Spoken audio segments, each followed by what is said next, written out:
बहुत सारे लोग कंफ्यूज रहते हैं कि गर्म सेक कहाँ करें, ठंडी सेक कहाँ करें, क्योंकि उन्हें साइंटिफिक रीजन पता नहीं रहता है। तो साइंटिफिक लॉजिक ये कहता है कि बर्फ की सेक करने से उस एरिया की ब्लड वेसल्स सिकुड़ जाती हैं, जिसके कारण ब्लड का बहाव वहाँ उस एरिया में कम हो जाता है और सूजन कम हो जाती है। दूसरा, ये टेम्परेचर डाउन कर देता है। तीसरा, क्योंकि उस एरिया में हमने बर्फ़ की सेक की है तो उस एरिया की नर्व यानी नसें नम हो जाती हैं, जिसके कारण हमें दर्द का एहसास होता है वो ख़त्म हो जाता है। गर्म सेक की अगर बात करें तो जिस एरिया में हम गर्म सेक करते हैं उसमें ब्लड वेसल्स खुल जाती हैं और ब्लड वेसल्स खुल जाते हैं तो उस एरिया का ब्लड का सर्कुलेशन बढ़ जाता है। ब्लड का सर्कुलेशन बढ़ने के कारण ब्लड कैरी करता है अपने साथ ऑक्सीजन, न्यूट्रिएंट्स और एंटीऑक्सीडेंट, जिसके कारण उस एरिया की हीलिंग पावर बढ़ जाती है।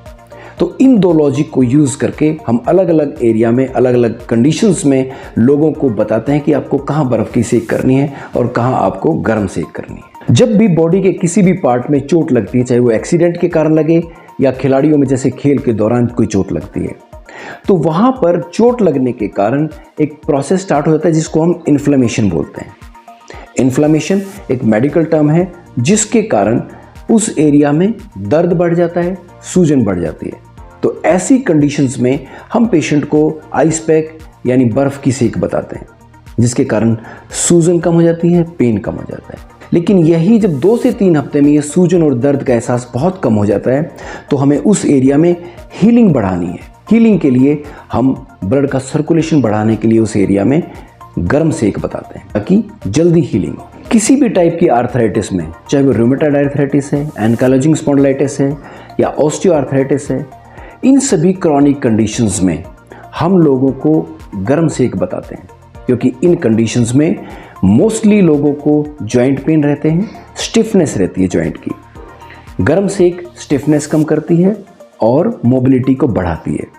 दूसरा, ये सारी क्रॉनिक कंडीशंस हैं, इनमें हमें ब्लड का सर्कुलेशन बढ़ाने की ज़रूरत है। ब्लड का सर्कुलेशन बढ़ाएंगे, उसके साथ ऑक्सीजन, न्यूट्रिएंट्स और एंटीऑक्सीडेंट आएंगे, जिससे इनकी हीलिंग बढ़ेगी। किसी भी टाइप की आर्थराइटिस में अगर एक्यूट कंडीशन अराइज होती है, लाइक अगर ट्विस्ट हो जाता है कोई जॉइंट या कल तक सब ठीक था लेकिन आज अचानक से जोड़ में सूजन आ गई है, ऐसी कंडीशन में एक्यूट इन्फ्लेमेशन को रोकने के लिए हमें बर्फ़ का सहारा लेना होगा। तब हम गर्म सेक नहीं करेंगे, हम वहाँ पे बर्फ़ की सेक करेंगे। किसी भी एक्यूट मसल स्पाज्म में, नेक स्टिफनेस में, बैक स्टिफनेस में, इन सब में हम हॉट फर्मेंटेशन बताते हैं। मसल स्पाज्म के कारण खून की नालियाँ सिकुड़ जाती हैं और उस एरिया में साइटोकाइन्स या कई सारे ऑक्सीडेंट इकट्ठे हो जाते हैं, जिसके कारण पेन और स्पाज्म रहता है। जब भी हम गर्म सेक करते हैं यानी हॉट फर्मेंटेशन करते हैं, खून की नालियाँ खुल जाती हैं, जिसके कारण ये ऑक्सीडेंट और साइटोकाइन जैसे केमिकल्स वहाँ से हटते हैं। नया ब्लड अपने साथ ब्लड का सर्कुलेशन बढ़ने के कारण जो आता है उसमें ऑक्सीजन, एंटीऑक्सीडेंट और न्यूट्रिएंट्स लेके आता है। इन सभी कारण से मसल का स्पाज्म कम होता है, पेन कम होता है और हीलिंग बढ़ती है। खिलाड़ियों को या जो जिम करते हैं ऐसे लोगों को एक्सरसाइज करने से पहले हमेशा गर्म सेक करनी चाहिए ताकि मसल्स लूज हो जाएं, लिगामेंट्स लूज हो जाएं, एक्सरसाइज करने में आसानी मिले। अदरवाइज स्टिफनेस के कारण मसल इंजरी होने का चांसेस रहता है। एक्सरसाइज के बाद जो भी जोड़ों में हल्की फुल्की सूजन आती है, एडिमा होता है, उसको सबसाइड करने के लिए एक्सरसाइज के बाद या जिम के बाद हमें ठंडी सेक करनी चाहिए। जब भी कोई स्किन बर्न होती है उसमें हमें हमेशा बर्फ़ की सेक करनी चाहिए।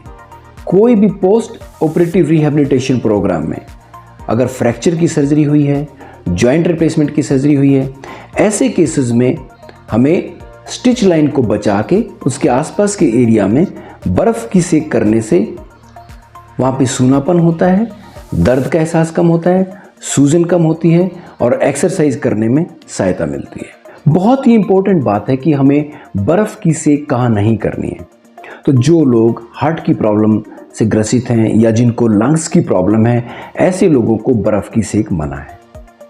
जिन लोगों को साइनस की प्रॉब्लम है, नज़ले की प्रॉब्लम है, ऐसे लोगों को बर्फ़ की सेक नहीं करनी चाहिए।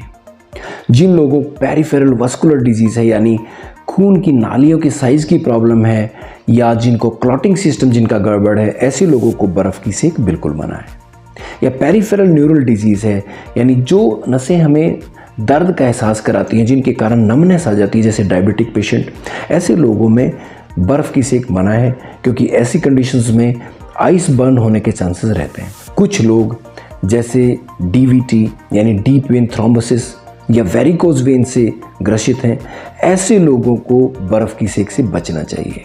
ओपन वुंड में या अभी अभी जिनका ऑपरेशन हुआ है और स्टिच लाइन है या स्टिच लगे हुए हैं, ऐसी कंडीशन में स्टिच लाइन के ऊपर हमें बर्फ़ की सेक बिल्कुल नहीं करनी है। बर्फ़ से सेक करने का यानी आइस पैक का सही तरीका क्या है? कभी भी बर्फ़ को रगड़ें ना, बहुत देर तक आइस पैक को स्किन के ऊपर रखा ना रहने दें और आइस के डायरेक्ट कांटेक्ट से स्किन के ऊपर बचें। तो सही तरीका ये है कि कुछ आइस क्यूब्स को एक जिप लॉक बैग में बंद कर लें या किसी पॉलीथीन में बंद कर लें, उसकी गांठ लगाएं, उसके ऊपर एक कॉटन का कपड़ा रैप करें और उसको सूजन वाली जगह पे या चोट वाली जगह पे रखें। 2 से 3 मिनट तक उसको रखा रहने दें।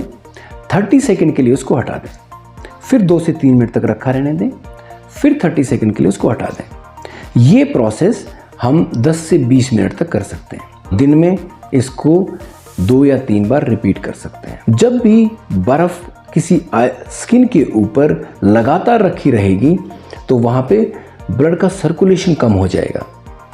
खून का दौरा कम होने के कारण वहाँ पे कोल्ड इंजरी या आइस बर्न होने के चांसेस बढ़ जाते हैं।